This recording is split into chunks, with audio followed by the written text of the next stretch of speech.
Nang napasigaw si Trina nang biglang tumama ang putik sa muka at damit niya dahil sa mabilis sa paghaharurot ng isang itim na convertible na sasakyan.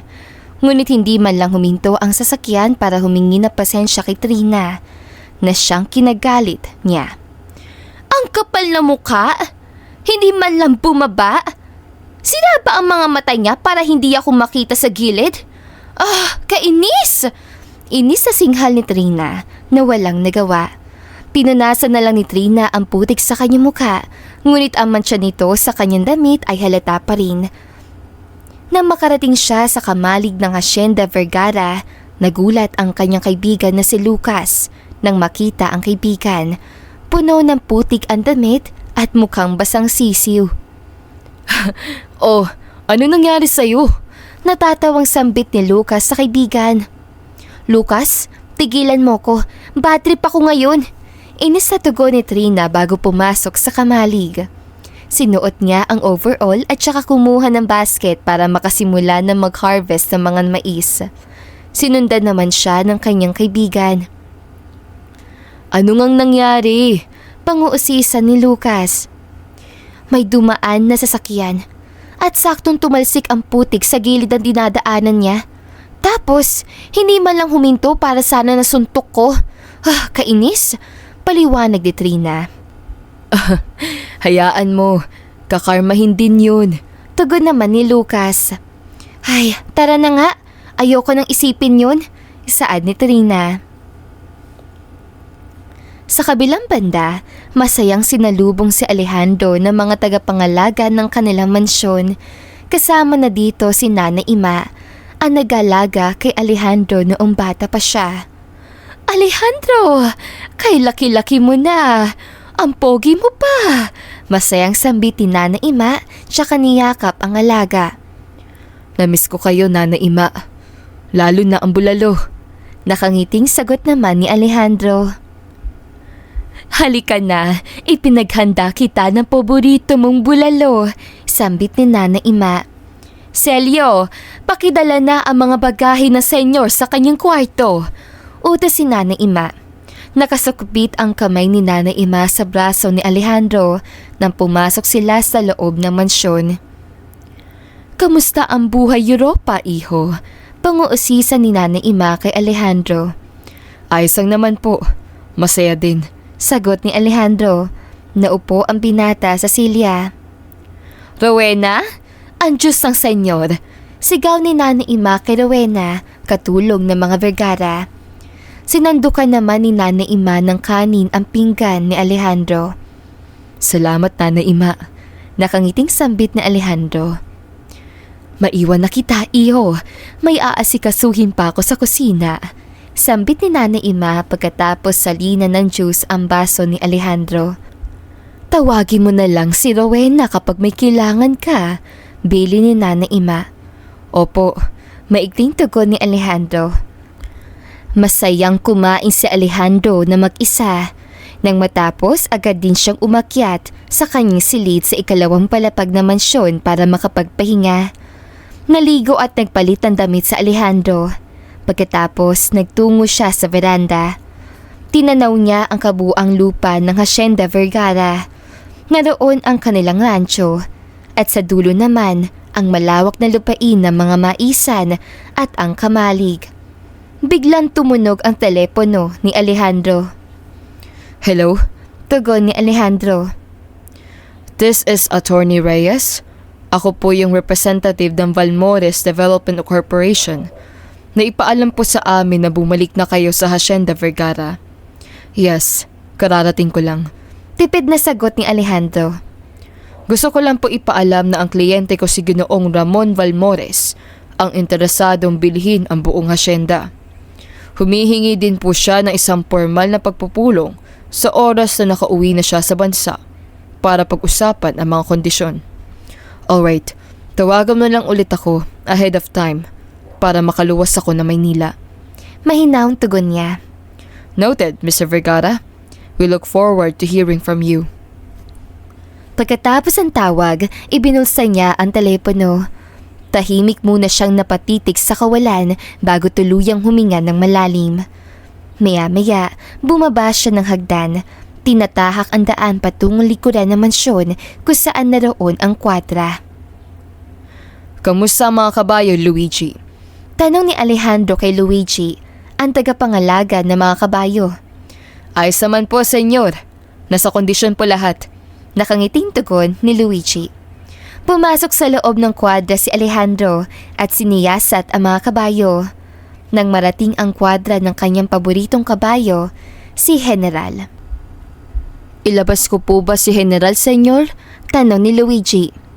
Oo. Tugon ni Alejandro. Ilang sandali pa nilabas na ni Luigi si General. Isang itim na kabayo. Hinaplos si Alejandro ang leeg ni General. Maraming salamat, Luigi. Walang anuman po, senyor. Mag-ingat po kayo. Sumampa siya sa likod ng kabayo. Mahigpit na hawak ang renda. Isang sotsot at marahan niyang pinatakbo si General palayo sa kwadra. Inubos ni Alejandro ang oras sa pangangabayo. Sa kabilang banda, abala naman ang magsasaka sa pag-ani ng mga mais. Mukhang malaki na naman ang kitaan natin ngayon na. Masayang sambit ni Lucas. Mabuti na lang hindi pineste ang maisan. Balita ko sa kabilang taniman, kaunti lang naging ani nila dahil pinesta ng mga daga. Ani naman ni Mang Carding. Tiyak na may panggasto sa darating na pistang bayan. Tugon naman ni Mang Julio. Tigil mo na yan. May inihandang mainit na turon si Manang Ise. Sambit ni Trina. Agad naman lumapit ang mga magsasaka sa silong ng mga mangga. Masaya nilang pinagsaluhan ang mainit na turon. Dapit hapon na, nagsimula na ding umuwi ang ilang magsasaka. Naiwan pa sina Trina at Lucas sa kamalig para ayusin ang mga aning mais bago umuwi. Trina, wala ka bang gagawin mamaya? Tanong ni Lucas. Bakit? Saan ka na naman ba pupunta, Aber? May bagong bukas sa bar. Baka gusto mo sumama? Pangaaya ni Lucas sa kaibigan. Magde-date lang kayo ni Rowena? Isasama mo pa ako? Pangaasar ni Trina sa kaibigan. Dali na! Ayaw kasing sumama ni Rowena kung dalawa lang kami. Pagsusumama ni Lucas. Paano? Wala siyang tiwala sa'yo. Baka itanan mo na eh. Grabe ka naman. Syempre hindi, no? Tsaka, nangako ako sa magulang niya na dapat pakasalan ko muna siya. Pag-iisipan ko. Anong oras ba? Mamayang 6:00. Pero, sunduin muna natin siya sa mansyon. Sige, pero dapat matapos muna natin ito. Yes! Buti na lang pumayag ka na. Nang matapos sila sa kanilang gawain, nagpaalam na din ang magkaibigan para umuwi at makapagpalit ng damit. Sa gate na lang ng Hacienda Vergara, tayo magkita, Trina. O sige, kita na lang mamaya. Pagka-uwi ni Trina, agad din siyang nagbihis ng panibagong kasuotan. O anak, saan ang punta mo? Tanong ng kanyang ina. Ma, samahan ko lang sila Lucas doon sa bagong bukas sa bar. Paalam ni Trina habang nakatingin sa maliit na salamin sa tabi ng kanilang pintuan. O siya, huwag kang magpapagabi. Bili ng ina kay Trina. Opo ma, punta na po ako. Paalam ni Trina. Kinuha na niya ang kanyang bisikleta at tinahak na ang daan papuntang Hacienda Vergara. Halos 10 minuto din ang layo ng Hacienda Vergara sa kanilang bahay. Madadaanan pa ni Trina ang kamalig at malawak na rancho ng mga Vergara bago marating ang pinaka-gate ng mansyon. Akala ko hindi ka na darating. Malungkot na sambit ni Lucas. Sira, may isang salita naman ako. Saan na si Rowena? Tanong ni Trina sa kaibigan. Pasok na muna daw tayo. May aasikasuhin lang daw siya saglit bago tayo umalis. Paliwanag ni Lucas. Ganun ba? Maikting tugon ni Trina. Pinagbuksan ng gwardya ng mansyon sila Trina at Lucas sa kanilang paglalakad sa habang sementadong daan ng mga Vergara. Maganda gabi, Manang Celio. Bati ni Trina nang makita ang matanda na mukhang katatapos maglinis ng hardin. Ginabi na po ata kayo sa paglilinis, sambit muli ni Trina. Magandang gabi din, Trina. Marami din kasi akong inasikaso at dumating na ang apo ni Don Gregorio. Sagot ni Manong Celio. Nandyan na pala ang nag-iisang apo ni Don Gregorio. Ani ni Lucas. Habang papalapit si Trina sa entrada ng mansyon, napansin niya agad ang itim na sasakyan, ang dahilan bakit siya naligo ng putik kanina. Kita mo nga naman, taga rito pala tong may-ari ng sasakyan na ito. Inisasambit ni Trina. Nabuhay na naman ang inis niya sa may-ari ng sasakyan. Bakit? Yan ba yung sasakyan kanina? Tanong ni Lucas. Oo, hindi ako nagkakamali. Yan nga yun, sagot ni Trina. Manong Celio, sino po ang may-ari nitong sasakyan na ito? Tanong ni Trina. Ay, si... Hindi pa natapos ang sasabihin ng matanda nang biglang may magsalita mula sa pintuan ng mansyon. That's my car. Bakit mo ko hinahanap? Sagot ni Alejandro. Nagulat si Trina nang makita ang gwapong binata. Nakasuksok ang kanyang kamay sa bulsa ng kanyang pantalon. Suot niya ang isang manipis sa puting long sleeve na bahagyang nakabukas sa may bandang leeg.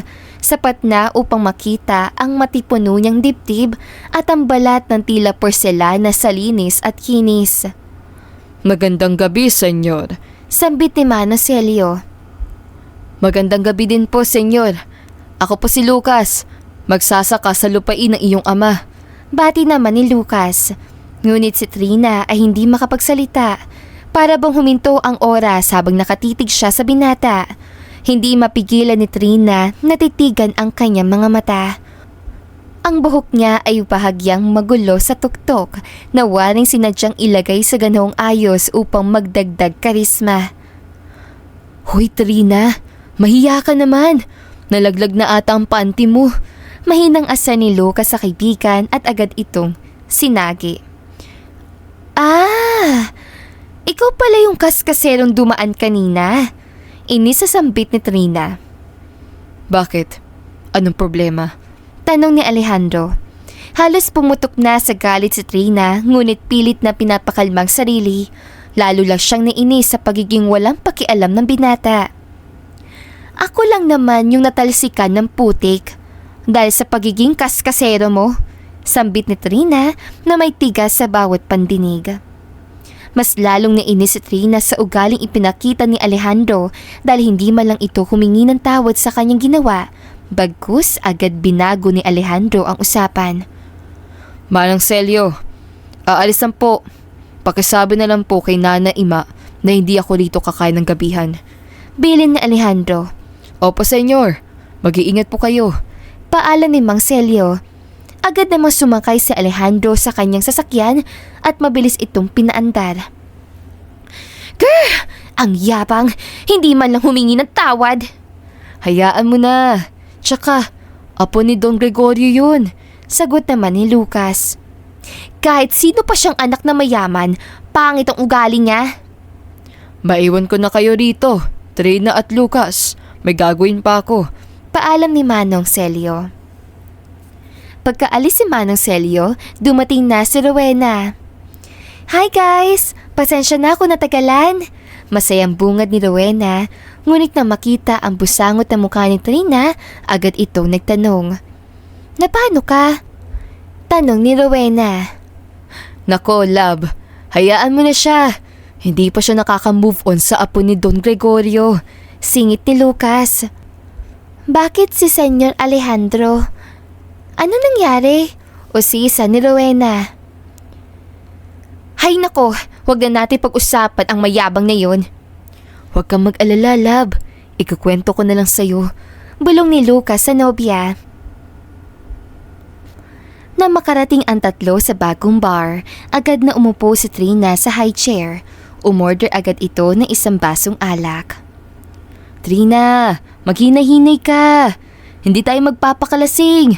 Yari ako sa nanay mo. Bilin ng kaibigan na si Lucas. Ang magkasintahan naman ay umorder ng pagkain at beer. Nakakadalawang baso pa lang si Trina ng alak, pansin na niya ang pangiiba sa katawan. Saglit lang, iihi lang ako. Paalam ni Trina habang pasuray-suray na naglakad palayo sa mesa. Medyo nahihilo na siya, hindi kasi siya sanay uminom ng alak. Pero sa tindi ng galit niya kay Alejandro, hindi niya napigilan ang sariling uminom. Habang naglalakad papuntang banyo, pakiramdam niya ay umiikot ang paligid. Hindi pa naman siya nakakarating nang biglang may humarang sa harapan niya. Isang lalaking halatang lasing na lasing, may hawak pang bote ng beer. Hi, miss. Anas nito, sabing ngising aso.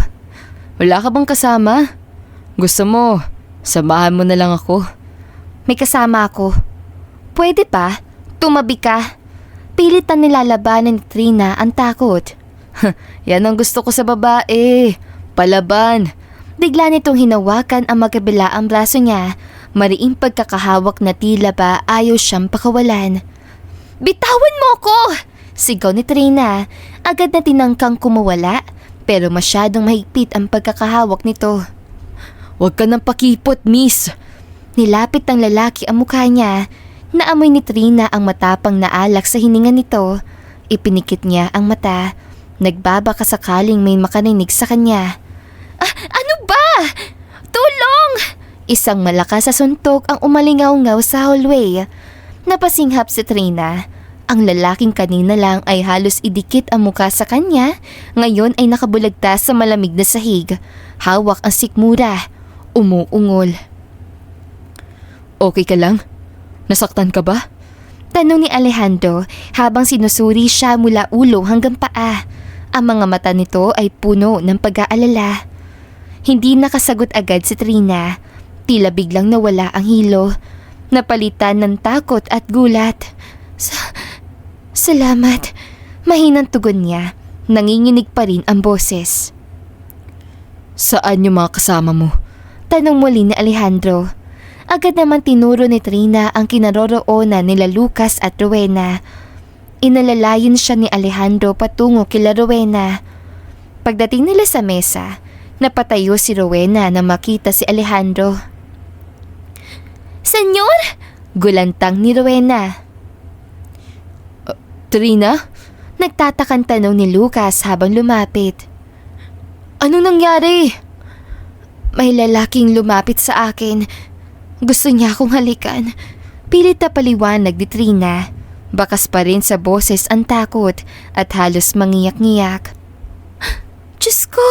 Bulala si Rowena habang yakap-yakap si Trina. Tara na, umuwi na tayo. Agad na bumaling si Rowena kay Alejandro. Maraming salamat po, senyor. Uuwi na po kami. Paalam ni Rowena kay Alejandro. Na makalabas sa bar. Trina, kaya mo bang magbike? Tanong ni Lucas sa kaibigan, tila tulala pa rin.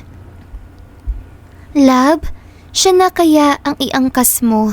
Ako na lang ang gagamit ng bike ni Trina. Mungkahi ni Rowena habang sinusulyapan si Trina. Sa akin na kayo sumakay. Ipapakuha ko na lang kila Luigi ang bike nyo. Alog ni Alejandro. Seryoso ang tono. Naku senyor, nakakahiya naman pong abalahin pa kayo. Sagot ni Lucas sabay kamot sa kanyang batok. Huwag niyo nang isipin yun. Ang mahalaga, makauwi kayong ligtas. Tugon ni Alejandro sabay bukas ang pinto ng sasakyan. Gabi na rin at ayoko may mangyaring masama pa sa kahit na sino sa inyo. Tahimik lang si Trina. Pero sa loob-loob niya, hindi niya inaasahang ang taong kinaiinisan niya kanina ang siya pa palang tutulong sa kanya. Si Trina ay nakaupo sa passenger seat habang sina Rowena at Lucas ay nasa likuran. Trina, okay ka lang ba talaga? Tanong ni Rowena. Bahagyang yumuko mula sa likod para masilayan ng kaibigan. Medyo okay na, sagot ni Trina.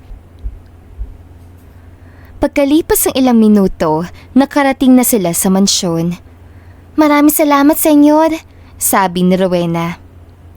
Si Luigi, pakitawag mo nga. Utos si Alejandro. Sandali po, senyor. Sagot ni Rowena tsaka pumasok sa mansyon para tawagin si Luigi. Maya-maya pa ay dumating na din si Luigi. Pasensya na, Luigi, kung aabalahin pa kita.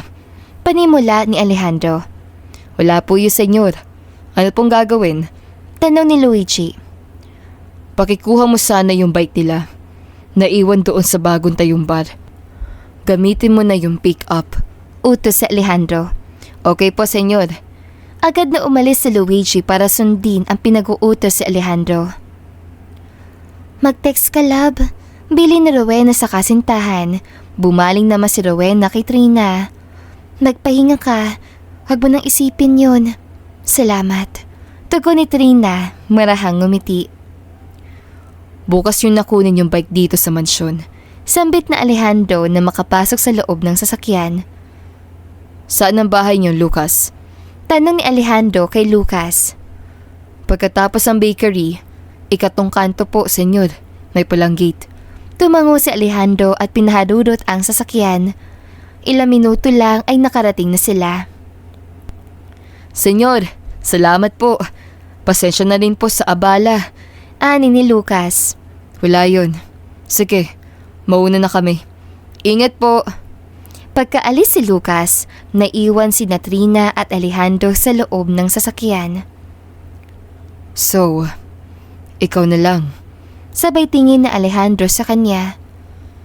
Saan banda bahay niyo? Diretso lang, tapos kanan. Isa lang ang bahay doon. Amin yun. Habang binabaybay nila ang daan, bahagyang sumulyap si Alejandro kay Trina. Mahina ang ilaw mula sa mga poste ng kalsada at tahimik ang paligid, maliban sa banayad na ugong na makina. Sigurado ka bang okay ka lang? Nag-aalalang tanong ng binata. Medyo okay na, sagot ni Trina. Hindi lang ako makapaniwala sa nangyari. Dugtong niya habang ang mga mata ay nakadungaw sa bintana. Sinusundan ng tingin ang dumada ang mga poste ng ilaw. Salamat kung hindi ka dumating. Baka may masamang nangyari na sa akin. Ani niya. Huwag mo nang isipin yun. Ang mahalaga, ligtas ka na. Tugon naman ni Alejandro habang paminsan-minsan tumitingin kay Trina. Hindi dapat hinayaan ng ganoong klase ng tao. Wala siyang respeto. Dagdag pa niya. Nakibit palikat si Trina. Tsaka nag-aalalang nagtanong. Paano kung ikaw naman ang balikan niya? Hindi ko alam kung anong kaya niyang gawin. Huwag mo na akong isipin. Maraming legal na paraan para harapin ang kagaya niya. Hindi ako natatakot sa kanya. Mariing sagot ni Alejandro kasabay na bahagyang paghigpit ng hawak sa manibela. Mas natatakot pa nga ako sa posibilidad na mapahamak ka. Natahimik sa Trina. Hindi niya inaasahan ang ganitong klaseng pakikitungo mula kay Alejandro. Saglit na tumahimik ang paligid. Ni isa sa kanila walang nagsalita. Gusto kong humingi ng tawad. Pasag ni Alejandro sa katahimikan. Sa nagawa ko sa'yo. Alam kong huli na. Kaya sana mapatawad mo pa rin ako. Dagdag niya. Tinignan siya ni Trina. Hindi siya nagsalita agad. Pinagbastan lang ang mukha ng binata habang nasisinagan ito ng ilaw mula sa dashboard. Wala na yun, sagot niya pagkatapos ng ilang saglit. Pinapatawad na kita. Napangiti si Alejandro. Salamat. Mahina niya sagot. Gusto ko sana maging magkaibigan tayo. Kahit papaano, kahit hindi naging magandang simula natin. Napatawa ng mahina si Trina. Akala ko arogante ka. Wala kang pakialam sa nararamdaman ng ibang tao. Pero may bait ka din palang tinatago. Sambit ni Trina. Friends? Tanong ni Trina sabay lahad ng kanyang kamay. Friends. Sagot ni Alejandro. Hinawakan ng kamay ni Trina saglit bago muling ibinalik sa manibela. Pero sa ngiti niya, halatang may ligaya sa puso. Ibinaling naman ni Trina ang tingin sa labas ng bintana dahil hindi na rin niya mapigilan ang ngiting sumisilay sa kanyang labi. Alam mo, muling sambit ni Alejandro. Hindi ko akalaing magkakaroon tayo ng ganitong usapan. Kahit ako, sagot ni Trina. Akala ko hindi kita makakasundo. Pero masaya ako. Kahit papaano, naging maayos tayo ngayon. Napangiti sa Alejandro habang pinapark ang sasakyan sa gilid ng daan. Sa tapat ng bahay ni Trina, tahimik ang gabi at tanging huni ng kuliglig ang maririnig. Nandito na tayo. Ani ni Alejandro, bahagyang lumingon sa dalaga. Tumango naman si Trina. Maraming salamat sa paghatid. Sige na, papasok na ako, Anya. Sige, good night. Sambit ni Alejandro. Tumango si Trina tsaka binuksan ng pinto. Ngunit bago tuluyang bumaba, muli siyang lumingon. Mag-ingat ka. Salamat. Muling ngumiti si Trina tsaka tuluyang bumaba ng sasakyan. Habang naglalakad papasok sa bakuran, naramdaman niyang nakatingin pa rin si Alejandro mula sa loob ng kotse. Lumingon siya saglit at na magtama ang kanilang mga mata, kumaway siya. Ngumiti si Alejandro at kumaway pabalik bago niya marahang pinaandar ang sasakyan palayo. Pagkapasok ni Trina sa loob ng bahay, isinandal niya ang likod sa pinto at napapikit. Hindi niya maipaliwanag pero may kung anong kilig at init sa dibdib niya. Bakit ang bilis ang pintig ng puso ko? Tanong niya sa sarili. At sa sasakyan, habang nagmamaneho si Alejandro pa uwi, hindi rin niya mapigilan ang ngiti na sumisilay sa kanyang labi. Para ako nababaliw. Mahinang sambit niya. Ilang beses niyang tinignan ang kanyang palad, kung saan ilang minuto lang ang nakalipas, hinawakan niya ang kamay ni Trina. At sa isip niya, iisang bagay lang ang malinaw. Gusto ko siyang makilala pa at ayokong ito lang ang huli naming pagkikita. Kinabukasan, sa harap na mansyon ng mga Vergara, maaga pa lang ay naroon na sina Trina at Lucas. Maya-maya pa dumating na si Luigi. Luigi! Magandang umaga! Pungad ni Lucas. Kayo pala. Ang aga niyo ah. Nakangiting sagot ni Luigi. Sandali lamang. Kukunin ko lang ang bike niyo. Habang hinihintay ang pagbabalik ni Luigi, napalingon si Trina sa entrada ng mansyon. Lumabas si Alejandro, suot ang puting polo, bukas ang unang botones. Ganito pa siya lagi?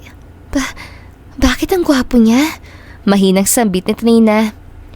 May sinasabi ka ba, Trina? Nagtatakan tanong ni Lucas. Ha? Wala. Hindi naman ako nagsasalita. Pagsisinungaling ni Trina. Mas lalong hindi mapakali si Trina na biglang lumapit si Alejandro. Ang mga paro-paro sa kanyang tiyan ay nagsisimula na magkagulo at ang puso niyang nag-aarumentado. Magandang umaga, senyor. Bati ni Lucas. Magandang umaga din, Lucas. Kukunin niyo na ba ang bike? Tanong ni Alejandro. Opo, senyor. Maraming salamat po pala kagabi. Sambit ni Lucas. Wala yun. Maikling tugon ni Alejandro tsaka bumaling kay Trina. Magandang umaga.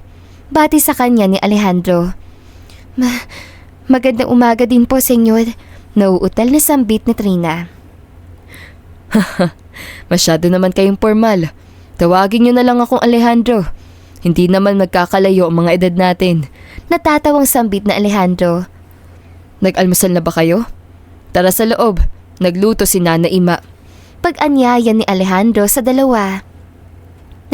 Naku, senyor, Alejandro, nakakahiya naman. Malaki ng abala naming sayo mula kagabi. Nahihiyang sambit ni Trina. Napansin ni Lucas ang tinginan ng dalawa at bahagyang tumaas ang isang kilay, ngunit hindi na nagsalita. Ngunit bago pa muling makapagsalita si Alejandro, tumunog ang telepono niya. Sandali lang. Ani ni Alejandro. Kailangan ko sagutin to. Tumangulan si Trina at Lucas habang lumayo si Alejandro upang sagutin ang tawag. Sa tabi ng halamanan, habang hawak ni Alejandro ang kanyang telepono, tumitig siya sa screen na makita ang pangalan ni Attorney Reyes. Bumuntong hininga pa siya bago sinagot ang tawag. Hello, Attorney Reyes. Good morning, Mr. Vergara. Dumating na po si Ginoong Ramon Valmores sa Maynila. Nagpatawag na rin siya ng meeting ngayong hapon para pag-usapan ang kasunduan sa lupa. Ngayon na agad? Yes, Mr. Vergara. Ayon sa assistant niya, limitado lang daw pong oras siya dito sa Pilipinas at kinakailangan niya muling lumipad pa Amerika. Napabuntong hininga si Alejandro. Alright. Binabana ni Alejandro ang tawag bago bumalik sa kinaroroonan ni Trina. Tara na sa loob. Baka lumamig na ang pagkain. Anyaya ni Alejandro. Nagkatinginan na magkaibigan, walang nagawa kung hindi pumasok sa mansyon. Nahihiyaman sila pero si Alejandro na mismo ang nagpumilit. Pagkapasok nila sa loob, hindi mapigilan ni Lucas ang paghanga sa kabuuan ng mansyon. Wow! Ang laki ng bahay niyo, Alejandro! Manghang bulalas niya. Habang iniikot ang paningin sa buong sala na may matataas sa kisame, mamahaling chandelier at mga antigong kagamitan. Para kang nasa museum! Nakangititing sambit ni Trina sabay hawak sa isang figurin sa may console table. Mahilig si Lolo bumili ng mga antiques tuwing nasa ibang bansa siya. Kwento ni Alejandro. Karamihan sa mga gamit dito galing sa iba't ibang sulok ng mundo. Lumapit sa Trina sa isang malaking painting na nakasabit sa ibabaw ng fireplace. Wow! Mukhang pati ito mamahalin. Bulala si Trina habang pinagmamasdan ang obra. Gawa yan ng isang Italian painter na personal na nakilala ni Lolo sa Venice. Tugon ni Alejandro. Maya-maya pa ngumiti sa Alejandro at inanyayahan ang dalawa. Mamaya na yan. Kumain muna tayo. Paanyaya niya, sabay turo sa direksyon ng silid kainan. Nagkatinginan muli si Trina at Lucas at bahagyang tumango bago sumunod. Pagdating nila sa dining area, bumungad ang mahabang lamesang puno ng masasarap na pagkain. May sinangag, itlog, tapa, tinapa, pandesal at sariwang prutas. Grabe! Ang daming pagkain! Lahat ba to nauubos mo? Natatawang sambit ni Lucas. Hindi. Pero kung anong kinakain ko, yun din ang mga kinakain ng mga tao rito. Paliwanag ni Alejandro. Umupo na ni si Trina at kumuha ng pandesal. Maraming salamat. Mukhang marami akong makakakain nito. Ang sarap ng mga nakahandang pagkain. Ani ni Lucas. Kumain lang kayo hanggat gusto nyo. Huwag na kayo mahiya. Nakangiting sambit ni Alejandro tsaka naupo sa kabisera. Ang saya pala kumain pag may kasama ka. Seryosong sambit niya. Bakit? Parati ka bang walang kasabay kumain? Tanong ni Trina. Noong nasa Europe ako, syempre wala. Kasi busy ang mga magulang ko sa trabaho nila. Ngayon naman dito, wala na si Lolo. Huwag kang mag-alala. Kung gusto mo, parati ka na rin naming sasabay ni Trina. Biro ni Lucas. Hoy Lucas, mahiya ka naman. Pangaasar ni Trina. Syempre, joke lang. Dagdag niya. Masayang umikot ang usapan sa pagitan nila. Punong-puno ng tawanan at kwentuhan. Sa loob-loob ni Alejandro, unti-unting naglaho ang kaninang iniisip niyang alalahanin tungkol sa lupa. Pagkatapos ng kanilang masayang agahan, agad ding umalis si Trina at Lucas para pumunta sa Kamalig. Ngayon naman, naghanda na si Alejandro para lumuwas pa Maynila. Na makarating sa opisina ng mga Valmores Development Corporation, agad siyang kinamayan ni Ginoong Ramon Valmores. It's good to see you, Mr. Vergara. Formal nitong bati kay Alejandro. Magandang araw, Mr. Valmores. Ikinagagal ako makita kayo.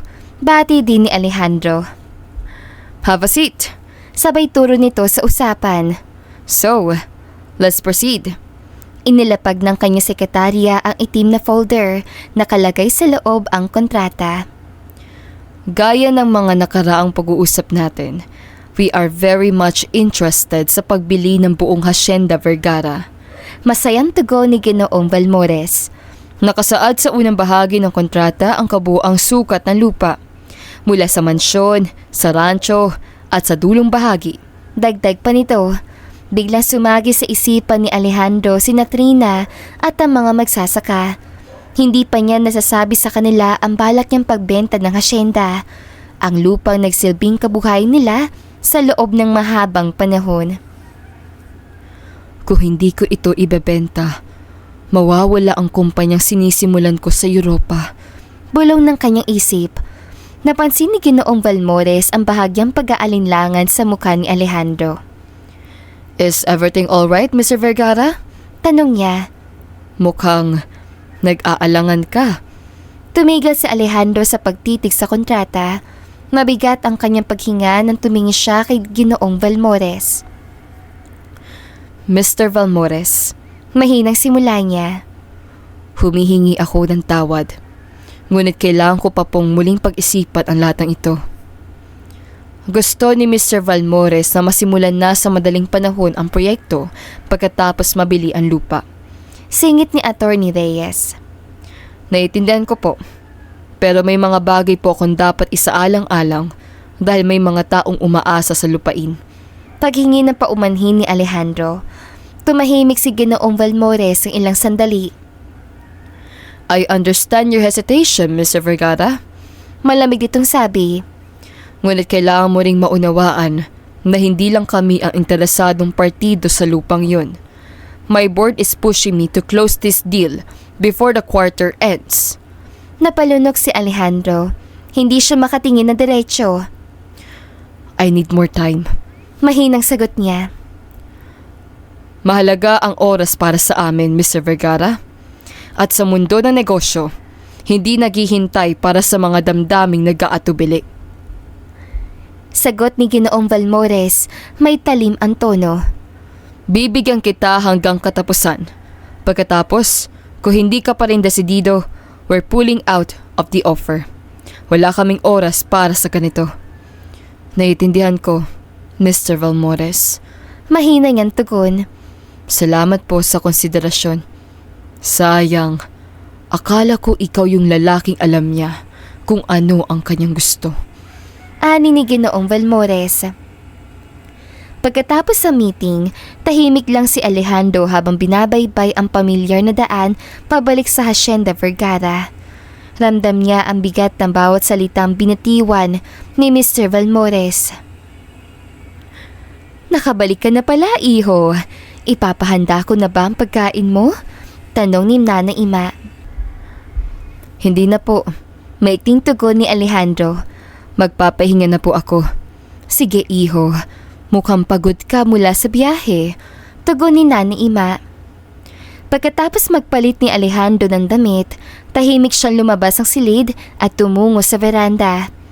Gabi na, ngunit maliwanag ang buwan at ang malamig na simoy ng hangin ang dumadampi sa kanyang balat, ang kanyang sandalan ngayon. May kung anong kumurot sa dibdib ni Alejandro habang pinagmamastan ang buong lugar.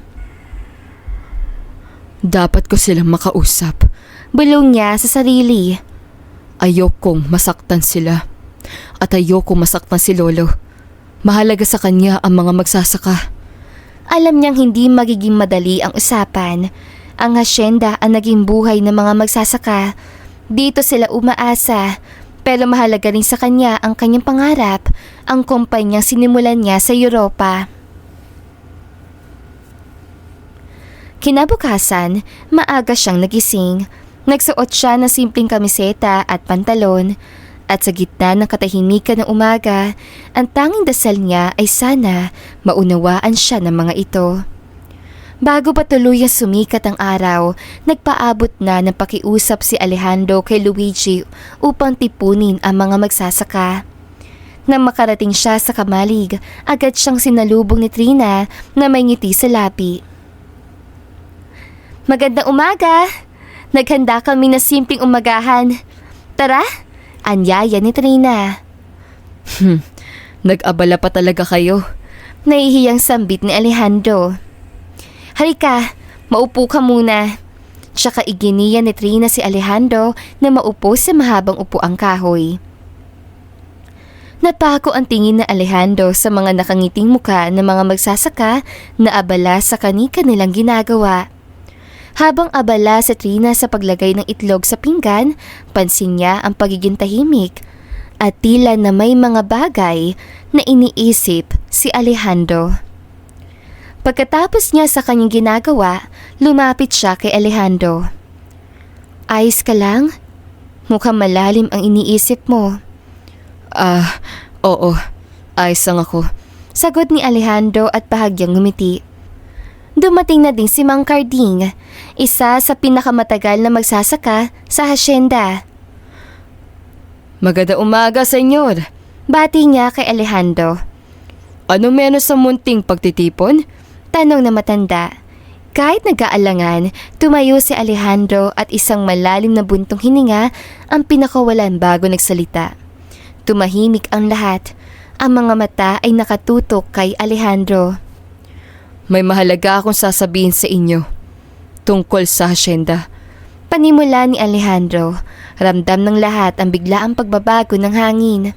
Napakunot ang noo ni Trina. Anong tungkol sa hasyenda? Ibebenta ko na ang hasyenda. Mahinang sambit ni Alejandro. Halos lahat ay hindi makapagsalita sa salitang binanggit ni Alejandro. Si Lucas sa kumakain ng tinapay ay nailuwa ang pagkain sa gulat. Si Mang Carding ay napaupo sa bangko na tila pinagsakluban ng langit at lupa. Ang akalang masayang pagtitipon ay biglang naglaho na parang bula. Anong sabi mo? Mariing tanong ni Trina. Ibebenta mo ang hasyenda? Pero bakit? Trina. Mahinang tugon ni Alejandro. Halos hindi makatingin ng diretso sa mga mata nito. Hindi mo pwedeng gawin to sa amin! Napataas na ang boses si Trina. Lumapit siya kay Alejandro, hindi mapigilan ang pag-agos ng kanyang luha. Bakit? Ilang taon kami nagsaka dito. Ilang taon namin itinuturing na tahanan ang lupaing ito. Kahit na pinagkalooban lang kami ng kasunduan ni Dong Gregorio. Napakuyom ng kamao si Alejandro, pilit pinipigilan ang damdamin. Trina, hindi mo naiintindihan. Hindi ko maintindihan? Eh di paliwanag mo, Alejandro. Singit ni Trina habang namumugto ang mga mata. Ito ang pangunahing hanap buhay namin. Mula bata pa ako, dito na ako sa hasyenda lumaki. Dito na kami natuto maglakad, gumawa ng mga gawaing pagsasaka at nagkaisip. Dito na rin tumanda ang ilan sa amin habang inaalagaan ang mga tanim sa gitna ng sikat ng araw. Halos mapunit ang boses si Trina. Napalunok si Alejandro. Hindi alam kung anong dapat sabihin. Wala akong balak saktan kayo. Kailangan ko lang talagang gawin to. Kung hindi ko ibebenta ang lupa, mawawala sa akin ang pinapangarap kong kumpanya. Mahinang sambit ni Alejandro. Baka may iba pang paraan, ani ni Trina. Ngunit umiling na lang si Alejandro bilang kasagutan. Natahimik ang lahat. Wala na nagsalita pa. Alam nilang kahit gaano sila magprotesta, wala silang karapatan sa lupang iyon. Isa lamang itong kasunduan na pinahintulutan ng yumaong Don Gregorio. Ilang oras ang lumipas matapos ang nakakapanghinang balita ni Alejandro, nagpatuloy pa rin si Trina sa pagtatanim ng palay dahil magsisimula na ang tag-ulan sa susunod na buwan. Tirik ang araw, ngunit tila walang buhay ang paligid. Hindi tulad ng dati, tawanan at kwentuhan kasabay ng pagtatrabaho nila sa gitna ng matinding sikat ng araw. Nakaupo si Trina sa gilid ng taniman. Pinipilit tapusin ang pagbubungkal sa lupa habang pinapahid ang pawis sa kanyang noo. Napatingin siya sa paligid. Si Lucas, na dati palagi may bitbit na biro kahit tirik ang araw, ay tahimik na lamang nag-aayos sa mga punla. At ang ibang kasamang magsasaka na tahimik at walang kibo. Napakagat ng labi sa Trina habang pinipigil ang luha. Paano na kami? Bulong niya sa sarili, habang unti-unting bumagsak ang luha sa pinagbubungkalang lupa. At sa ilalim ng araw, habang pinapawi ng hangin ang mga pawis mula sa katawan, walang makapapawi ng bigat na dinadala ng bawat magsasaka. Ang hasyenda na minsan naging tahanan, ngayon ay tila mawawala na. Nagsisimula ng bumababa ang haring araw, kaya ang mga magsasaka ay nagsisimula na ding mag-ayos para umuwi. Ngunit si Trina ay may sariling pakay. Huminga siya ng malalim at tinungo ang mansyon. Sa loob ng mansyon, abala si Alejandro sa pagtingin ng mga dokumento sa kanyang silid. Pilit na nilulunod ang isip sa mga papeles. Ngunit kahit anong libag niya sa sariling pakay, huminga siya ng malalim at tinungo ang mansyon. Sa loob ng mansyon, abala si Alejandro sa pagtingin ng mga dokumento sa kanyang silid. Pilit na nilulunod ang isip sa mga papeles, ngunit kahit anong libang niya sa sarili, paulit-ulit na bumabalik sa kanyang isipan ang mga magsasaka, lalo na si Trina.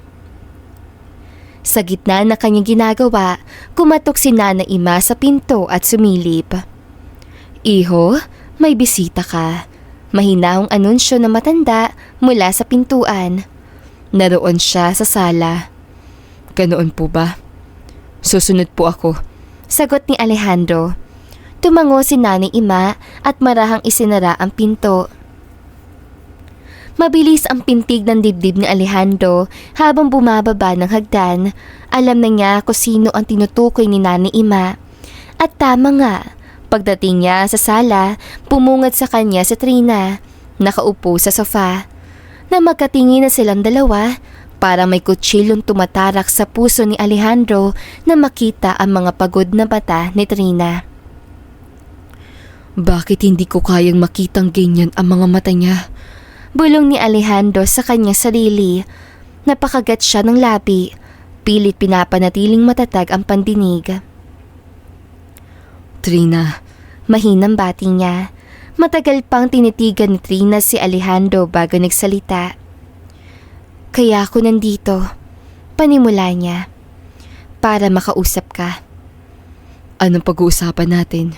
Tanong ni Alejandro, bagaman alam na niya ang isasagot. Alam kong buo na ang desisyon mo, sambit ni Trina. Pero humihingi ako ng isang kondisyon bago mo ituloy ang pagbenta ng lupa. Nagkibit palikat si Alejandro. Trina, hindi ganun kasimple ang hinihingi mo.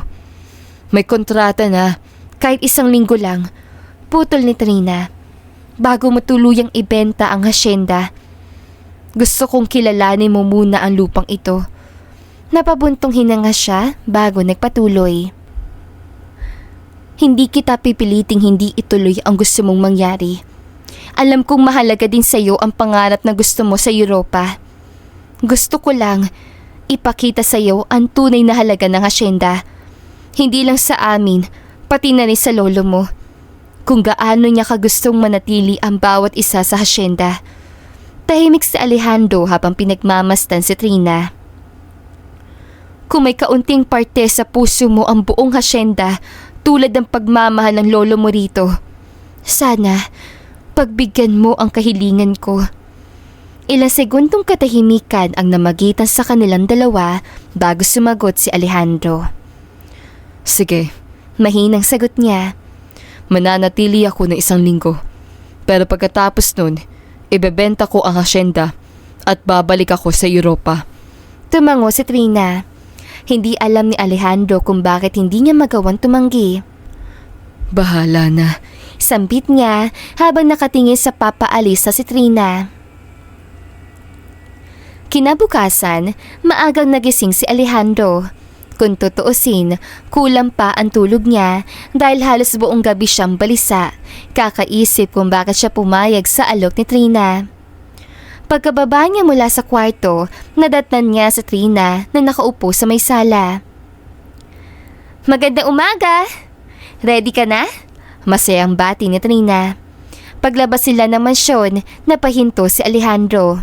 Sa tapat nila, nakatayo ang isang malaking kalabaw na nakatali sa poste. Ano yan? Tanong niya habang napaatras ng kaunti. Ito si Abaw. ang pambansang hayop ng Pilipinas. Masipag at maaasahan. Sambit ni Trina na proud ipakilala ang kalabaw. Siya ang magiging sasakyan natin. Napakunot ang noo ni Alejandro. Sigurado ka ba dyan?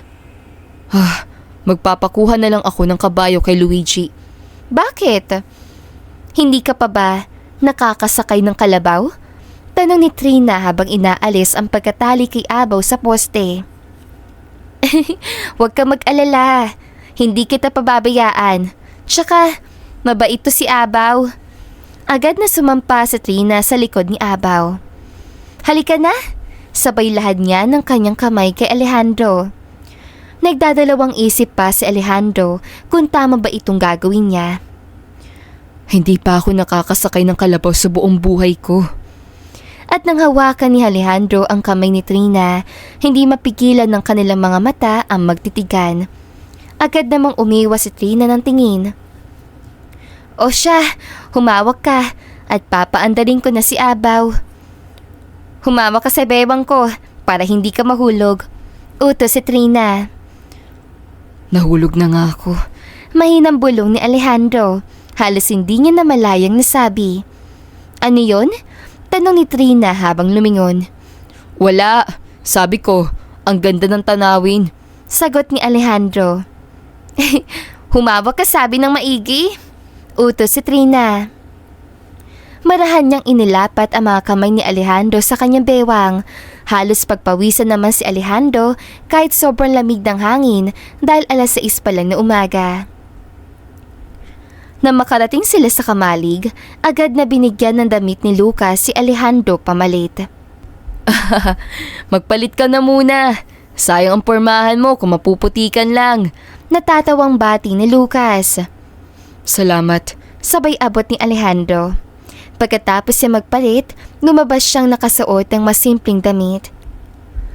Medyo masikip ang long sleeve na suot niya kaya kita ang hubog ng katawan niya. Napatingin si Trina, ngunit mabilis na nag-iwas ang tingin. Ay, pasensya na. Masikip ata sa'yo. Ani ni Lucas. Napakamot pa siya ng kanyang batok. Yan na lang kasi ang meron ako. Bago pa naman yan. Okay na to. Di na mas sobrang sikip. Sagot ni Alejandro. Ano palang gagawin natin? Tanong niya. Mag-aararo. Sagot ni Trina. Pilit iniiwasang makita ang katawan ni Alejandro. Pagkatapos sa maikling usapan, naglakad sila papunta sa bukid. Tila ba sinadya ni Trina na unahan si Alejandro sa paglalakad. Ngunit lingit sa kaalaman niya, si Alejandro naman ay lihim na pinagmamastan ang natural na kilos si Trina habang tinatahak ang pilapil. Okay, ganito ang gagawin mo. Kinuha ni Trina ang lubid na nakakabit sa araro at ipinakita kung paano ito. Kailangan steady ang hawak mo dito. Halika, hawakan mo ito. Agad naman na lumapit si Alejandro. Marahan niyang inilapat ang mga kamay ni Alejandro sa hawakan ng araro. Hawakan mong maigi. Tumango naman si Alejandro. Hindi alam kung saan magpo-focus, kung sa tamang pag-aararo ba o sa kamay ni Trina. Susubukan na natin ha? Dahan-dahan lang. Huwag kang kabahan, sambit ni Trina. Huminga ng malalim si Alejandro at sinimulan ang paglakad kasabay ng paghila ni Abaw sa araro. Ramdam niya ang bigat ng araro sa bawat hakbang. Pero sa unang hakbang pa lang, nadulas ang kanang paa niya dahilan ng kanyang paglagapak sa putikan. Oh my gosh! Sigaw ni Trina. Okay ka lang? Nag-aalalang tanong niya habang dali-daling lumapit. Dumikit ang putik sa kanyang muka, leeg at halos buong harapan ng damit. Ayos lang. Sagot ni Alejandro habang sinusubukan bumangon. Hay nako, sabi ko kasi sa'yo, hawakan mo maigi eh. Buntong hininga ni Trina. Tulungan na kita. Inabot ni Trina ang kamay niya at hinatak si Alejandro pataas. Ngunit hindi niya inaasahan ang bigat nito. Sa isang iglap, pareho silang lumagapak sa putikan. Oy, ano nangyari sa inyo? Sa putikan niyo talaga gustong maligo? Biro ni Lucas habang nilalapitan sila. Matapos ang ilang subok, natutunan din ni Alejandro ang tamang timpla ng lakas sa pag-araro. Ayan! Magaling ka na! Masayang bati ni Trina habang pinapalakpakan siya. Ngayon, oras na para ituro ko sa iyo kung paano magtanim ng palay. Pinakita ni Trina kung paano isalansan ng maayos ang mga punla. Ganito ang gagawin mo. Ilulubog mo lang ang punla sa putik. Dapat sakto lang. Hindi mababaw, hindi malalim. Paliwanag ni Trina. Ilang minuto lang, natapos na ni Trina ang isang bugkos ng punla. Napahanga naman si Alejandro sa bilis ni Trina na gumawa. Wow! Ang bilis! Sanay na kasi ako. Ikaw naman, subukan mo. Sabay abot ni Trina ng isang bugkos ng punla kay Alejandro. Wala pa sa kalahati si Alejandro sa pagtatanim pero ramdam niya ang pagsakit ng kanyang likod at balakang. Naghalo na rin ang pawis at putik sa kanyang katawan. Ganyan talaga. Sa una lang yan. Natatawang biro ni Trina habang pinapahid ang pawis sa noo. Tulungan na kita para matapos na tayo. Baka abutin pa tayo ng gabi. Pagkatapos ng kanilang trabaho, bumalik na silang lahat sa kamalig.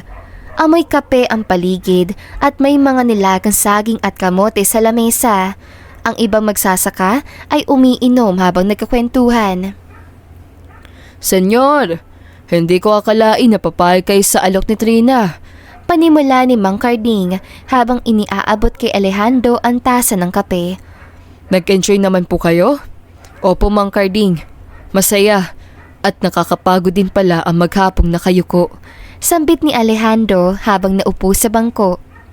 Sigurado ako, bukas masakit ang katawan mo. Singit ni Lucas. Nagtawa na silang lahat tsaka itinuloy ang kwentuhan. Nang matapos na ang lahat kumain na merienda, isa-isa na rin nagsiuwian hanggang silang tatlo na lang ang natira. Tara sa batis? Yaya ni Lucas. Batis? Tanong ni Alejandro. May batis pala dito? May doon. Gusto mong makita? Tanong ni Trina kay Alejandro. Agad naman tumango ang binata.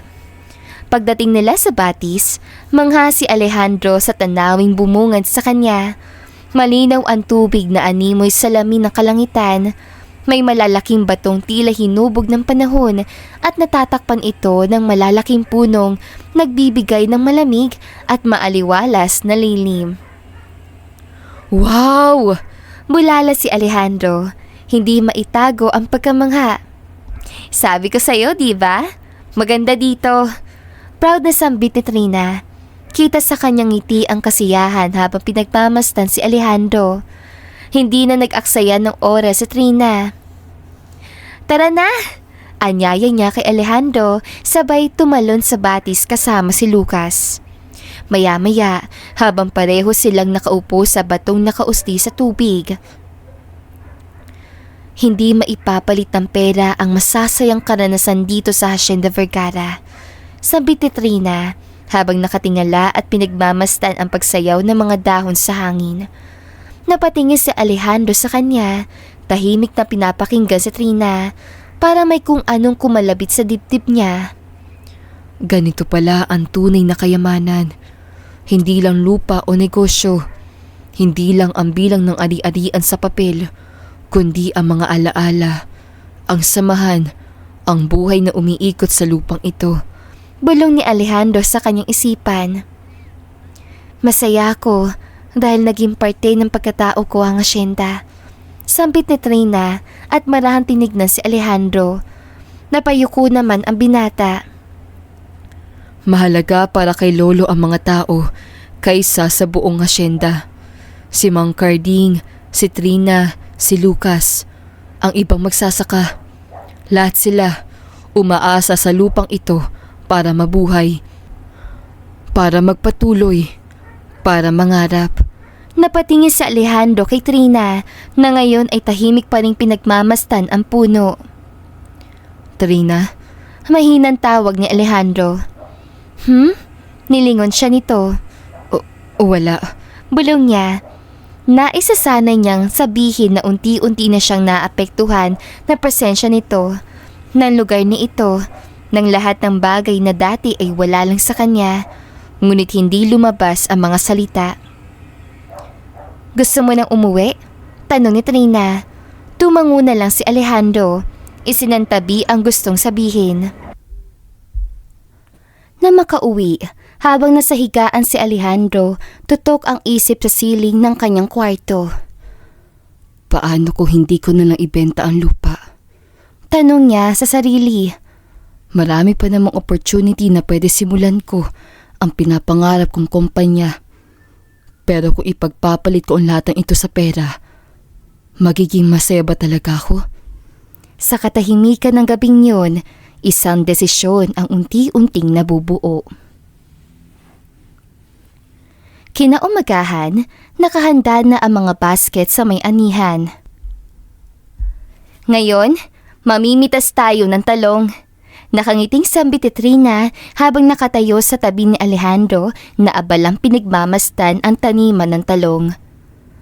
At dadalhin natin mamaya sa palengke, dugtong ni Trina. Ngunit napansin niya ang malalim na iniisip ni Alejandro. Huy, okay ka lang? Oo. Manghang-mangha lang talaga ako. Nakakapanibago lang din. Sagot ni Alejandro habang bahagyang ngumiti. Huwag ka mag-alala, may reward ka mamaya. Nakangising sambit ni Trina sabay kindat. Anong reward? Usisan ni Alejandro, bahagyang natawa sa pilyang ngiti ng dalaga. Secret pa, kaya dapat marami tayong maanin na mga talong. Bilo ni Trina, sabay abot sa kanya ng isang basket. Nagsimula na silang mamitas sa mga talong. Hindi maiwasan ni Alejandro na lingon si Trina. Habang nakikita at nakakasama ko siya, unti-unti na rin nahuhulog ang loob ko. Bulong niya sa sarili. May dumi ba ako sa mukha? Tanong ng dalaga na makitang nakatitig si Alejandro sa kanya. Wala naman. Nahihiyang sagot niya at nagpatuloy na lang sa ginagawa. Bandang hapon, marami na rin silang napitas sa mga talong. Inaayos sa rin ng ibang magsasaka ang dadalhin nilang paninda sa palengke. Nang maisakay na ilang sako na mga talong, nagpaalam na rin si Trina sa ibang magsasaka para idala na sa palengke ang mga talong. Uy, Trina! Tawag ng isang alin na may hawak na pamaypay, si Aling Belen, suki ni Trina. Napatitig agad siya kay Alejandro na marahang binaba ang ilang sakong talong. Sinong gwapong binata? Bulong nito. Napapalingon si Alejandro at ngumiti na magalang. Magandang hapon po. Ay nako, magandang hapon din, Pogi. Sabay siko ni Aling Belen kay Trina. Si Alejandro Vergara po. Pakilala ni Trina na ikinagulat ng matanda. Vergara? Yung apo ni Don Gregorio? Gulat itong bulalas. Opo, Aling Belen. Natatamang sagot ni Trina.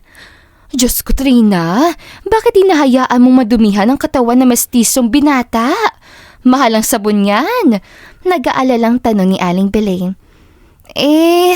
Pumayag naman po siya, sagot ni Trina. Diyos ko, ang bata ka! Sabay hapon ni Aling Belen sa kanyang noo.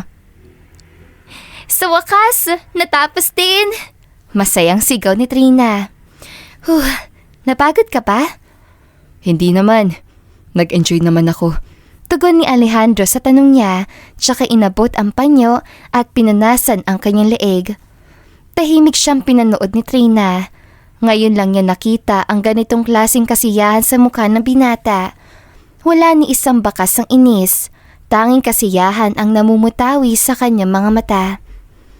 Totoo nga. Gwapo siya. Bulong ni Trina sa kanyang sarili. Trina? Tawag sa kanya ni Alejandro ang nagpabalik sa kanyang diwa. Ha? Ano yon? Sabi ko, hindi pa ba tayo uuwi? Pag-uulit ni Alejandro. Hindi pa. Di ba may reward ako sa'yo? Saan ba tayo pupunta? Basta, sumama ka na lang. Sabay hila sa kamay ni Alejandro. Naglakad sila papunta sa gilid ng palengke kung saan naroon ng ilang street food stalls. Sinalubong sila ng usok mula sa mga iniihaw. Ito ang reward ko sa'yo. Ililibre kita. Nakangiting sambit ni Trina. Ngunit hindi maitago ni Alejandro ang pag-aalangan habang tinitignan ang mga nakatuhog na pagkain habang iniihaw ng isang lalaki. Huwag ka mag-alala. Sigurado akong magugustuhan mo to. Kuya, 2 isaw nga po. Salamat! Pagkakuha ni Trina ng isaw, agad din niyang inabot ang isa kay Alejandro. Sigurado ka bang kinakain ito? Natawa naman si Trina sa reaction niya. Oo, intestine yan ng manok. Tikman mo, masarap yan. Napakunot noo si Alejandro habang hawak ang isang isaw. Tila ba sinisiyasat pa niya kung anong klaseng pagkain ito. Isaw? Bulong niya, halatang hindi sigurado kung dapat pa niya itong kagatin o amuyin muna. Napatingin si Alejandro kay Trina na ngayon ay sarap na sarap habang kumakain ng isaw hanggang sa sinimulan na niyang kainin ng isaw. Ano, di ba masarap? Tanong ni Trina habang nag-aabang ng reaksyon ni Alejandro. Yeah, it's good. Tugon ni Alejandro. Tuwang-tuwa naman si Trina dahil nagustuhan ni Alejandro. Oh, ito naman. Betamax ang tawag dito. Galing sa dugo ng manok. Paliwanag niya habang iniaabot ang maliit na stick ng kulay itim na pagkain. Tinikpan naman agad ito ni Alejandro. Not bad. Medyo weird lang yung texture, but I like the isaw. Pumalakpak naman si Trina. Isa ka ng ganap na Pilipino.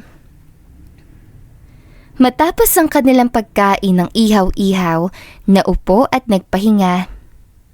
Sandali lang, mayroon pa akong isang ipapatikim sa'yo. Nakangiting sambit ni Trina, tsaka tumayo at iniwan si Alejandro sa upuang kahoy. Saan ka pupunta? Sigaw ni Alejandro, ngunit sinuklian lang ni Trina ng isang kindat ang pinata, tsaka ito tumakbo palayo.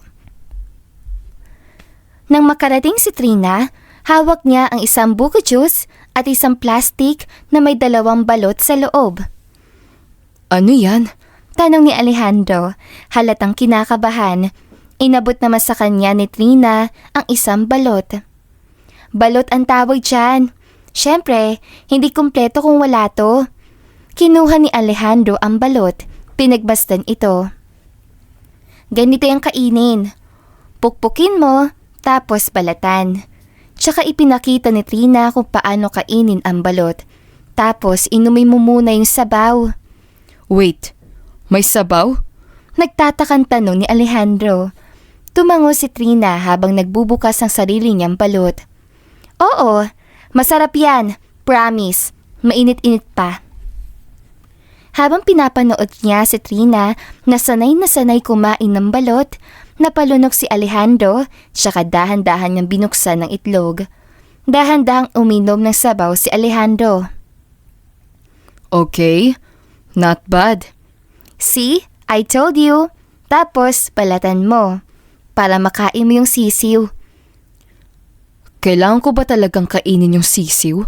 Tanong niya habang tinititigan ang maliit na sisiw. Oo. Bakit? Naaawa ka ba sa sisiw?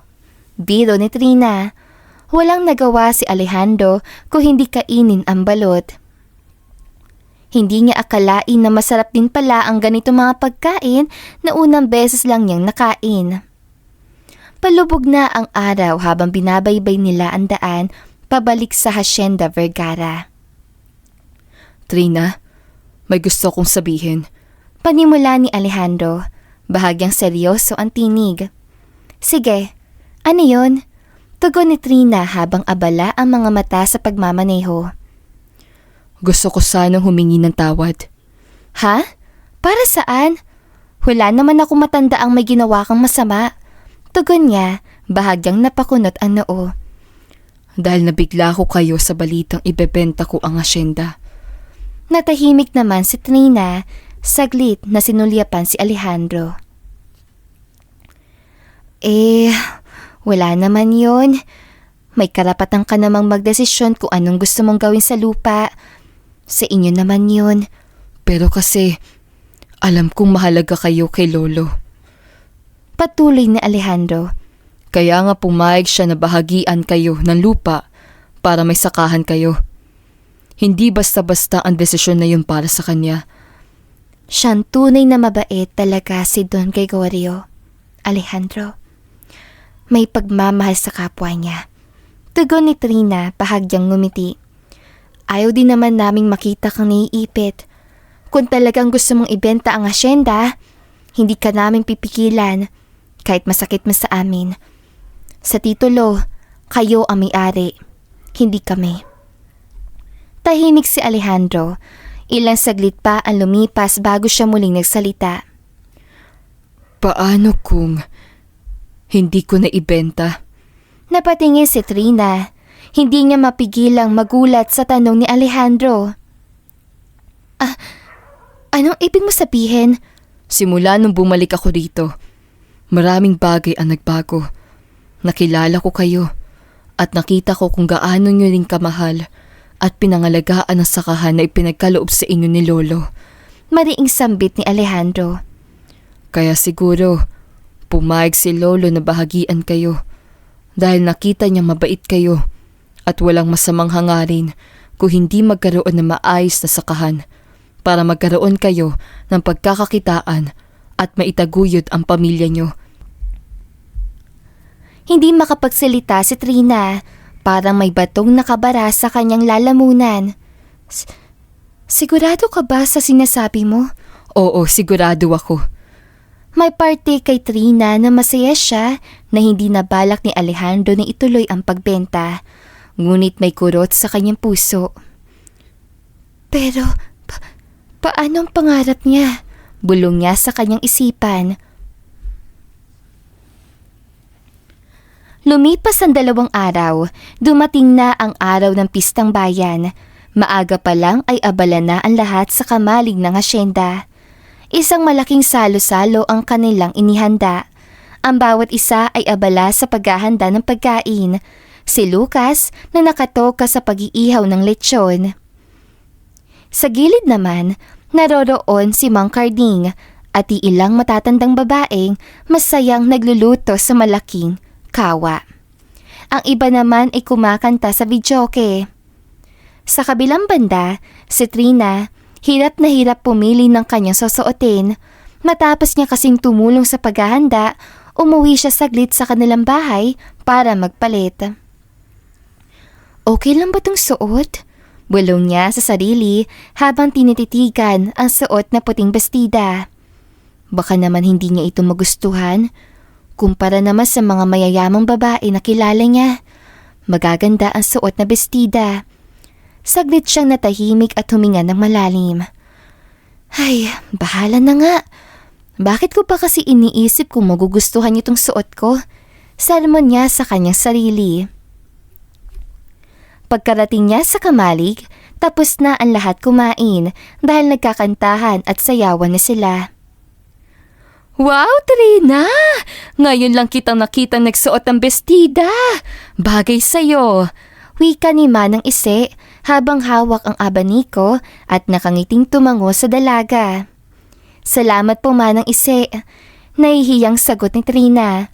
Bahagya namang namula ang kanyang pisngi. Hindi kasi niyang nakasanayang puriin. Wow! Ganda naman ang best friend ko. Nagmukha kang babae dyan. Katiyaw ni Lucas habang hawak ang barbecue. Ikaw naman, love. Minsan na nga lang magsuot si Trina ng bestida. Niloloko mo pa. Suway ni Rowena habang tinatapik ang balikat ng kasintahan. Tawanan ang sumunod, lalo na at halos sabay-sabay silang napatingin kay Trina. At sa sandaling yon, dumating si Alejandro. Pasensya na at nahuli ako. Pagpungad ni Alejandro nang makarating, ngunit agad na napako ang mata niya sa isang dalagang nakatalikod at nang humarap ang dalaga, parang biglang bumagal ang oras para kay Alejandro. Trina, Mahina, ngunit puno ng pagkamanghang na sambit ni Alejandro. Hi! Nahihiyang bati ni Trina, bahagyang nakayuko habang nilalaro ang laylayan ng kanyang bestida. Nanatiling nakatitig sa Alejandro, hindi siya makapaniwala. Parang ibang Trina ang nasa harapan niya. ang ganda mo. Mahinang sambit niya, sapat na rin para marinig kay Trina. Namula si Trina, kaya mas lalo siyang nahiya. Baka matuna sa Trina, Alejandro. Kantiyaw ni Lucas. Pinandilata naman ni Trina si Lucas para tumigil ito. Tigilan mo nga kami, Lucas. Biglang nagbago ang tugtugin. Isang makalumang kundiman na awitin. Tumayo si Lucas para ayain si Rowena na isayaw, kaya dalawa na lang silang naiwan. Hindi naman mapakali si Trina. Mas lalong bumibilis ang kabog ng kanyang dibdib dahil baka may posibilidad na ayain siya ni Alejandro na sumayaw. Hindi nga siya nagkamali ng hula nang biglang magsalita si Alejandro. Maaari ko bang isayaw ang isang magandang binibini? Alok nito, sabay lahad ng kanyang kamay kay Trina. Halos hindi makagalaw si Trina. Ilang segundo siyang natigilan bago tuluyang abutin ang kamay ni Alejandro. Oo naman, mahina niyang sagot, halos pabulong. Dinala siya ni Alejandro sa gitna. Baka pinagpapawisan ng kamay ko. Shucks, nakakahiya naman. Bulong niya sa kanyang sarili. Mas lalong nagwala ang kanyang puso na magdikit ang kanilang mga palad. Ang kamay ni Alejandro ay marahang pumulupot sa bewang ni Trina. Dahan-dahan silang gumalaw sa mabagal na ritmo ng kanta. Kasabay ng kanilang pangindayog, ang pilit na pag-iwas si Trina na tingin kay Alejandro. Ngunit hinawakan ni Alejandro ang kanyang baba at marahang iniharap para hulihin ang tingin ng dalaga. Bakit ayaw mo kong tignan? Malumanay na tanong ni Alejandro. Ewan ko. Or nahihiya lang talaga ako. Sagot ni Trina, pilit na inaayos ang composure. Ngunit hindi niya mapigilang mautal habang tutok na tutok ang tingin ni Alejandro sa kanya. Napangiti naman ang binata. Huwag ka na mahiya. Gusto kong makita ang mga mata mo.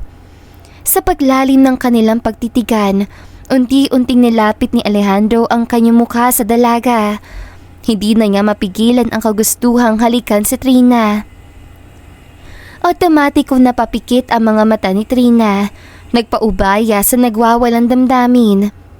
Sa gitna ng kasiyahan, nagtagpo ang kanilang mga labi. Isang banayad na halik. Ang oras para sa kanilang dalawa ay bumagal. Tanging silang dalawa lang ang naroon. At nang parehong maubusan ng hangin, niyakap ni Alejandro si Trina hanggang unti-unting humina ang musika. Bumalik silang dalawa kung saan sina Lucas at Rowena. Na makarating, sumilay na naman ang mapanuksong ngiti sa labi ni Lucas, ngunit hindi siya nagsalita. Tahimik silang dalawang naupo, wala ni isang nagtangkang banggitin ang nangyari sa sayawan.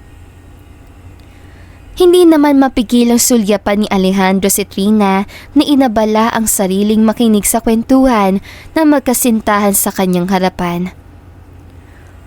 Hulog na talaga ako sa iyo, Trina. Bulong ni Alejandro sa kanyang isipan.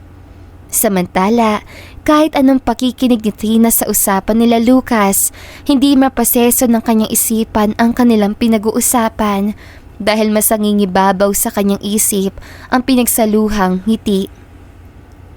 Patagong sinulya pa ni Trina si Alejandro na ngayon ay abala sa panonood ng mga nagsasakang sumasayaw.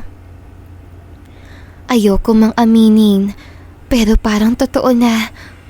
Hulog na rin talaga ako sa iyo, Alejandro. Bulong niya sa kanyang sarili. Nagpatuloy ang gabi. Unti-unti na rin nagsiuwian ang ilang mga magsasaka. Sa kabila ng masayang pagdiriwang ay nasira ng marinig ni Trina ang isang pamilyar na tinig sa gilid ng kamalig. Papasok sana siya sa kamalig para kunin ang naiwan gamit ang kaninang umaga. Ngunit napahinto siya nang marinig ang boses si Alejandro. Tila may kausap sa kanyang telepono. Naiintindihan ko ang gusto niyong mangyari, Mr. Valmores. Pero hindi pa nakakahanap ang mga magsasaka ng alternatibo nilang sakahan. Mahinang sambit ni Alejandro habang hawak ang kanyang cellphone. Nalaki ang mga mata ni Trina sa narinig. Alam kong hindi ito pwedeng ipagpaliban ng matagal. Pasensya na po, Mr. Valmores. Parang binuhusan ng malamig na tubig sa Trina. Napaatras siya ng bahagya. Wala siyang lakas para umalis at hindi makinig sa pribadong usapan. Talagang ibebenta na niya. Akala ko pa hindi na niya itutuloy. Mahinang bulong niya sa sarili. Ang mga salitang binatawan sa kanya ni Alejandro, dati ang kanyang pinangahawakan, ngayon para isang patalim na dinudurog ang puso niya na mapagtanto niya na pinapaasa lang pala siya ni Alejandro. Para siyang sementong nanigas sa kanyang kinatatayuan. Wala na siyang maintindihan hanggang sa hindi niya namalayan natapos sa pala makipag-usap si Alejandro at nagulat ang binata na makita siya. Trina? Bulala si Alejandro. Kanina ka pa dyan? Hindi sumagot si Trina. Nakatitig lang ito sa kawalan. Na mapansin ni Alejandro ang nangingilid na luha sa gilid ng pisngi ng dalaga. Kinabahan siya. Trina, ayos ka lang ba? Tanong niya sa dalaga. Doon niya tinignan si Alejandro ng diretso. So, palabas mo lang pala yung sinabi mong hindi mo na itutuloy ang pagbenta ng hasyenda? Mahinang tanong ni Trina. Nagulat naman si Alejandro. Trina, hindi ganun. Alam mo Alejandro, tama na. Wala na tayong dapat pag-usapan. Putol ni Trina bago tuluyang humakbang palayo. Narinig pa niya ang tinatawag siya ni Alejandro, pero hindi siya lumingon. Hindi na din bumalik si Trina sa lamesa kung saan naroon pa sila Lucas at Rowena. Tuloy-tuloy ang pagtulo ng kanyang luha habang tinatahak ang daan pauwi sa kanilang bahay.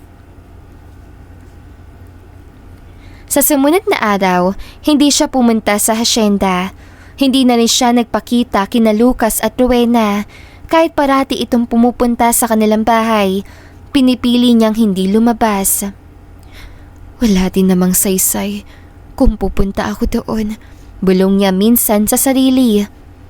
Masasaktan lang akong makita ang mga kapwa ko magsasaka na mawawalan ang hanap buhay. Lalo na kung naibenta na ang lupa. Lumipas ang ilang linggo. Nagulat si Trina na maabutan siya ni Lucas na nasa labas ng kanilang bahay. Nakasuot ito ng pangtanim na kasuotan. Lucas, anong ginagawa mo dito? Takang tanong ni Trina. Mahal na dragon, tugon ni Lucas. Ilang araw mo balak hindi pumunta sa hasyenda? Napataas ang kilay ni Trina. At bakit? Ilang araw ka nang hinahanap nila Mang Carding. Anihan na ng sitaw. Tinatanong niya ako kung anong nangyari sa'yo. Sabi ko, baka tinopak ka na naman. Nagtaka si Trina. Hindi pa? Dapat wala na sila ngayon sa hasyenda? Hoy! Inaantok ka pa ba? Ha? Ano yun? Gulat niyang tanong. Kinakausap kita kung sasabay ka na ba sa akin ngayon. Oo. Teka, magbibihis lang ako saglit. Habang tinatahak nila ang daan papunta sa hasyenda, hindi mapigilan ni Trina na isipin kung bakit hindi pa binebenta ang lupa. At totoo nga, pagkarating niya, abala ang mga tao sa pag-aani ng sitaw. Trina! Tawag ni Manang Ise nang mapansin siya. Bakit ngayon ka lang nagpakita, iha? Nag-aalangan siya lumapit. Hindi po ba ibinenta na ang lupa? Napataas ang kilay ni Manang Ise. Anong pinagsasabi mo? Hindi binenta ni Alejandro yung lupa. Binalot ng kasiyahan ang puso ni Trina. Napagtanto niyang hindi pala siya binigo ni Alejandro. Pasensya naman ng isi. May pupuntahan lang po ako. Paalam niya dito. Hoy! Saan ka naman pupunta? Sigaw ni Lucas sa makita siyang patakbong palayo. Ngunit hindi na siya lumingon. Mabilis din siyang nakarating sa mansyon. Hingal na hingal pa siya na makita siya ni Nana Ima sa entrada ng mansyon. Paakyat sana ito sa pangalawang palapag, dala ang mga bagong labang kumot. "Oh, Trina, anong kailangan mo?" tanong ni Nana Ima. "Nana Ima, nandyan po ba si Alejandro?" "Wala pa siya rito. Mag-iisang linggo na siyang hindi umuuwi." Nagulat si Trina. Po? Saan daw po siya pupunta?" "Hindi ko alam, iha. Ang sabi niya lang, may kailangan siyang puntahan." Hindi na nakapagtanong muli si Trina. "Hindi kaya bumalik na siya sa Europa?" "Iha, may aasikasuhin pa ako. Maiwan na kita dyan." Paalam ni Nanay Ima. Halos 1 buwan ang lumipas. Araw-araw hinahanap ng mata ni Trina si Alejandro. Ang hindi niya alam na sa Maynila si Alejandro, inaasikaso ang legal na dokumento upang ipatitulo sa pangalan ng organisasyon nila Trina ang bahagi ng lupang matagal na nilang sinasakahan. Nanatili siya doon para mapabilis ang proseso. Gusto niyang matapos ito bago siya tuluyang bumalik sa Europa. Dahil gusto niya, bago siya umalis, sorpresahin niya si Trina. Ngunit, habang lumilipas ang mga araw, nag-aalala si Alejandro na baka magkamali ng intindi si Trina kung bakit siya umalis. At sa muling pagbalik niya sa Hacienda Vergara, bit-bit ang titulo ng lupa. "Senyor!" Galat na ani ni Mang Carding. "Nakabalik na po pala kayo." Ngumiti sa Alejandro at dahan-dahang inilabas mula sa envelope ang hawak niyang dokumento. "Nais ko sanang personal na ibigay ito sa inyo." Kinuha ni Mang Carding ang papel nang makita kung anong laman nito. Titulo? Gulat itong ani. Tumango si Alejandro. "Simula ngayon, opisyal na pong nakapangalan sa inyong samahan ang bahagi sinasaka ninyo. Gaya ng kasunduang sinimulan pa ng lolo kong si Don Gregorio. Gusto kong sa inyo na talaga ito mapunta." Naggalak naman ang mga magsasaka. May ilang niyakap si Alejandro at ang iba hindi magkamayaw na pasalamatan siya. "Salamat po, senyor." Naiiyak na wika ni Mang Carding. "Hindi po namin inakala na ibibigay niyo sa amin ang bahagi ng lupang ito na ipinamana sa inyo ni Don Gregorio." "Wala po yun. Humihingi din po ako ng tawad dahil nasaktan kayo sa balita ko dati na ibebenta ko ang asyenda. Alam kong iniisip niyo rin yun araw-araw. Wala na sa amin yun, senyor." Hindi na makapaghintay si Alejandro na makita si Trina. Habang masayang nag-uusap ang mga magsasaka, dumating na din ang matagal nang hinihintay ni Alejandro. Napahinto si Trina na makita ang isang pamilyar na figura. Nang makita si Alejandro, agad na tumakbo ang dalaga kay Alejandro at niyakap ito na mahigpit. "Bakit ngayon ka lang?" Naiiyak na sambit ni Trina habang yakap-yakap si Alejandro. "Pasensya na kung hindi ako nakapagsabi sa iyo kasi may importante akong inayos." "Anong inayos mo?" Inilahad ni Alejandro ang envelope kung saan nakalagay ang titulo. "Ano to?" "Buksan mo."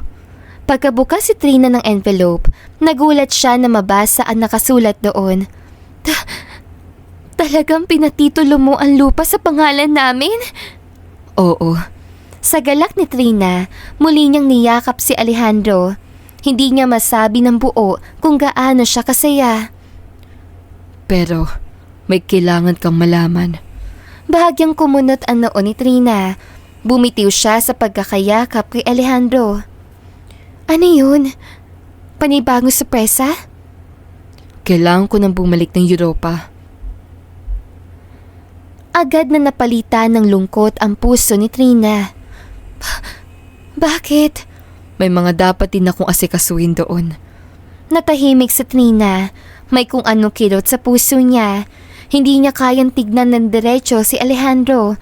Pilit niyang pinipigilan ang namumuo ng luha sa kanyang mga mata. Kailan ka babalik? Mahina niyang tanong. Hindi ko pa sigurado kung kailan. Mas lalong nadurog ang puso ni Trina sa nalaman na walang kasiguraduhan kung babalik pa ito. Dapat ko na aminin ang totoong nararamdaman ko bago siya tuluyang mawala. Bulong niya sa kanyang isipan. Ayokong pagsisihan na hindi ko maamin sa kanya ang totoong nararamdaman ko sa kanya. Huminga siya ng malalim bago tuluyang nagsalita. Alejandro, may gusto din sana akong ipagtapat sa iyo. Nakatingin lamang si Alejandro sa kanya, hinihintay ang susunod niyang sasabihin. Mahal kita, wika ni Trina. Bago ka man lang umalis, gusto kong malaman mo ang totoo kong nararamdaman sa iyo. Hindi nakasagot si Alejandro agad.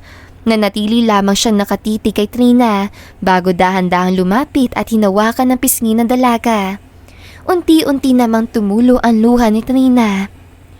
Trina, mahal din kita.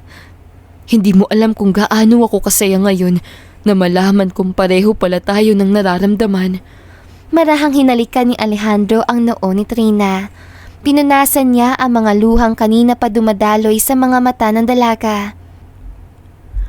Binigyan mo ko ng rason para manatili dito sa Pilipinas. Mahina, ngunit buo niyang wika. Anong ibig mo sabihin? Hindi na ako aalis. Mas malino na sa akin kung ano ang gusto ko. Papakasalan kita, Trina. Makaraan ng ilang buwan, tuluyan na ngang nanatili si Alejandro sa Pilipinas. Pinakasalan si Trina at binayayaan ng dalawang supling, ang magkambal na si Aaron at Amaya. Dito na nga, nagpatuloy ang panghabang buhay na pag-iibigan. Gaya ng kwento nila Alejandro at Trina, may mga bagay tayong pinaplano, mga landas sa akala natin ay sigurado at tama, ngunit may mga pagkakataong sadyang binabago na tadhana ang direksyon natin. Dahil minsan, hindi sa plano nakasalalay ang tunay na kaligayahan, kundi sa tapang na sundin kung ano ang sinasabi ng puso. At dito na nga po nagtatapos sa magandang istoryang ito. Don't forget to like, share, and subscribe.